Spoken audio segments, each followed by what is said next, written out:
Bienvenue à vous qui m'écoutez dans cette série intitulée « Les messages du psy ». Je m'appelle Grégory et vous l'aurez probablement deviné, je suis psychologue. Que voulez-vous, nul n'est parfait. Dans ce programme, je vous propose des messages en format court qui, je le sais, ont la capacité de transformer votre vie et de vous redonner du pouvoir dans un quotidien souvent stressant et oppressant. Alors, prêt à changer votre vie ? C'est parti ! Vous avez un nouveau message. Comment créer un miracle ? Voilà une question qui, je le conçois volontiers, semble assez étrange, puisque de prime abord, les miracles ne sont pas censés nous appartenir, mais plutôt être l'œuvre exclusive d'une puissance extérieure, comme Dieu par exemple. Mais ne vous inquiétez pas, si j'évoque avec vous la notion de miracle maintenant, ce n'est pas pour vous parler religion ou mysticisme, non, pas de panique, restez encore quelques instants. En fait, mon propos va aborder les choses sous un angle purement psychologique, je dirais même stratégique. Ainsi, préparez-vous à recevoir une démarche simple, testée empiriquement, ayant le pouvoir de faire de vous un créateur ou une créatrice de miracles. Mais avant d'aller plus loin, sachez que si vous voulez utiliser pleinement ce qui va suivre, je vous recommande vivement de prendre maintenant de quoi noter afin de garder en mémoire le protocole que je vais vous donner. Vous aurez ainsi tout le temps nécessaire, après votre écoute, pour suivre tranquillement les étapes proposées et répondre aux questions à tête reposée. En outre, sachez qu'en général, le fait de passer par l'écrit permet à votre cerveau de conscientiser davantage ce que vous êtes en train de faire, ce qui, dans le cas présent, va considérablement augmenter la puissance du protocole qui suit.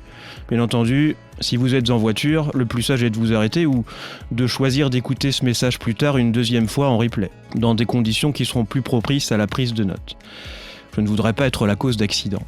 Bien, maintenant que vous êtes en condition optimale, entrons dans le vif du sujet. Et pour ce faire, attardons-nous un instant sur la définition officielle du terme miracle, histoire de savoir de quoi on parle.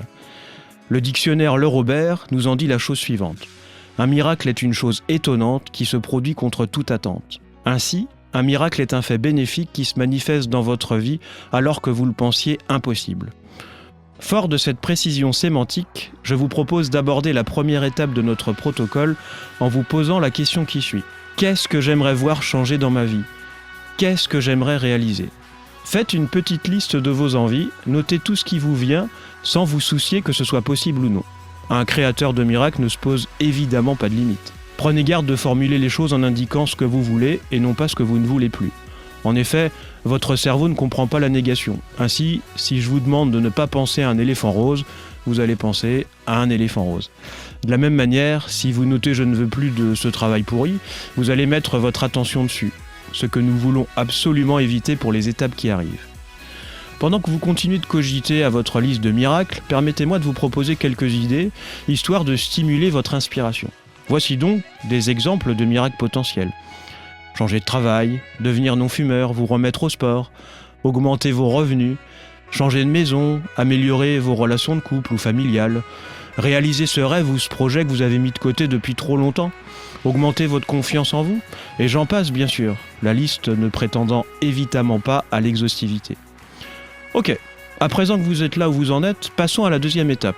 Et si à ce stade vous avez le sentiment que votre liste est incomplète, ne vous prenez pas la tête. Continuez à partir de ce que vous avez identifié, c'est déjà parfait, je vous le garantis. De toute manière, vous pourrez toujours préciser et affiner plus tard. Donc, maintenant, regardez votre liste de miracles et choisissez celui qui vous paraît à cet instant le plus important pour vous. Celui que vous voulez voir se réaliser en premier. Celui qui a le plus de valeur à vos yeux. C'est bon, vous avez choisi ? Super. Nous arrivons donc à la troisième étape que je nomme la nuit miraculeuse. Pour ce faire, imaginez que la nuit prochaine, pendant votre sommeil, un miracle se produise et qu'à votre réveil, votre souhait est réalisé. Vous ne savez ni comment ni pourquoi, mais ça y est, votre objectif est atteint. Je vous laisse quelques instants pour imaginer les choses et vous mettre dans la sensation de ce miracle qui vient de se produire. Vous pouvez même, si vous le souhaitez, et si c'est possible pour vous, bien sûr, fermer les yeux. Voyez ce qu'il y a à voir, entendez ce qu'il y a à entendre et ressentez ce qu'il y a à ressentir. Imaginez ensuite que vous vous levez et que vous démarrez votre journée avec ce miracle qui est déjà réalisé. Maintenant, je vous propose de répondre aux 4 questions qui suivent. Bien évidemment, notez-les pour vous en souvenir. Question 1. Comment je sais que le miracle s'est produit ? Qu'est-ce qui est différent par rapport à hier ? Qu'est-ce que je peux voir ? Qu'est-ce que je peux entendre ? Qu'est-ce que je peux ressentir ? Par exemple, imaginez qu'une personne veuille devenir non-fumeuse. Elle pourrait répondre « Je sais que le miracle est réalisé car je me vois au travail, au cours d'une pause, en train de discuter avec mes collègues sans cigarette à la main, et je ressens du bien-être et de la fierté. » Question numéro 2. Comment les autres, ceux qui m'entourent, savent-ils que le miracle est réalisé ? Qu'est-ce qu'ils voient ? Qu'est-ce qu'ils entendent ? Qu'est-ce qu'ils ressentent ? À cette question, notre personne nouvellement non fumeuse pourrait mentionner « Mes collègues de travail me voient sans cigarette et m'entendent leur dire que je ne fume plus et que cela ne me manque pas. » Question numéro 3. En quoi la réalisation de ce miracle est importante pour moi ? Quelle image gêne moi à présent que le miracle est réalisé ?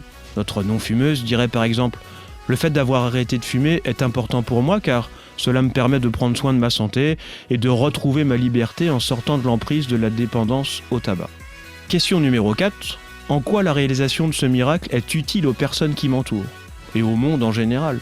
Toujours sur la base de notre exemple, une réponse possible serait « L'arrêt de la cigarette est utile à mes enfants car je ne leur montre plus un comportement malsain.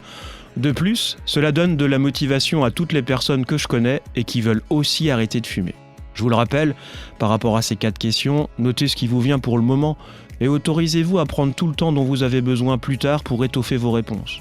C'est un peu comme si vous sculptiez vos réponses en y revenant à plusieurs reprises. C'est bon, vous êtes toujours là ? Nous en arrivons à la 4e et dernière étape dite de l'interview. Pour ce faire, imaginez que plus tard dans le temps, après la réalisation de votre miracle, vous rencontrez une personne qui veut faire la même chose que vous. Elle est pleine de curiosité et vous pose une question, que je vous invite maintenant à noter. Comment es-tu pris pour réaliser ton miracle ? Qu'est-ce que tu as fait ? Qu'est-ce que tu as pensé ? Qu'est-ce que tu as ressenti qui a rendu ce miracle possible ? Si nous revenons à notre histoire de cigarettes qui ne se fument plus, voici des suggestions possibles. J'ai jeté mon paquet de cigarettes, j'ai annoncé à mes collègues que j'arrêtais de fumer, je me suis dit que d'autres personnes arrêtaient tous les jours et que j'étais capable de le faire moi aussi. Je me suis également dit que j'avais déjà réalisé des choses bien plus difficiles que cela dans ma vie et que ce serait facile. J'ai pensé aux bienfaits pour ma santé et pour mon compte en banque. Je me suis aussi imaginé la fierté de ma famille et de mes collègues de travail en voyant que j'ai arrêté de fumer. J'ai aussi lu un livre qui parle de l'arrêt du tabac et j'ai appliqué les outils proposés, etc., etc. Là aussi, vous l'aurez compris, vous pouvez répondre à cette question en plusieurs fois. Et voilà, je vous annonce que vous venez de créer un miracle et que le processus est donc terminé. Mais je vous entends déjà d'ici crier au scandale, il y a tromperie sur la marchandise, aucun miracle en vue. Enfin, le miracle s'est bel et bien produit, dans votre cerveau. Et c'est là l'essentiel, puisqu'en effet, celui-ci ne fait pas la différence entre votre expérience réelle et votre expérience imaginaire. Il traite tout cela de la même manière. Vous en doutez ? Ne vous est-il jamais arrivé de vous mettre dans un état de stress intense simplement en imaginant que quelque chose de problématique vous arrivait, alors que dans votre réalité, il ne se passait absolument rien ? Mais si, vous savez, toutes ces fois où vous êtes dans votre canapé ou votre lit, en vous projetant dans votre journée du lendemain avec les pires scénarios possibles.